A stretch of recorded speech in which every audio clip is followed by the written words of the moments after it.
ایک دفعہ کا ذکر ہے کہ ایک جنگل میں ایک شیر رہتا تھا۔ ایک دن وہ شیر سو رہا تھا کہ اچانک ایک چوہا وہاں آ گیا اور شیر کے بالوں میں گھس کر کھیلنے لگا۔ اچانک شیر کی آنکھ کھل گئی۔ اس نے چوہے کو پکڑ لیا۔ چوہا ڈر گیا۔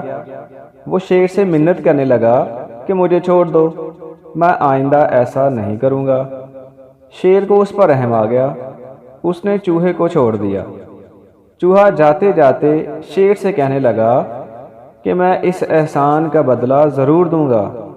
شیر ہنس پڑا۔ ایک دن کچھ شکاری جنگل میں آ گئے۔ انہوں نے جال ڈال کر شیر کو پکڑ لیا۔ وہاں اچانک وہی چوہا بھی آ گیا۔ اس نے اپنے دانتوں سے جال کو کاٹ دیا۔ اس طرح شیر آزاد ہو گیا۔ شیر نے چوہے کا شکریہ ادا کیا۔ چوہے نے کہا کہ کوئی بات نہیں، ایک دن آپ نے میری مدد کی تھی اور آج میں نے آپ کی مدد کر دی۔ اس میں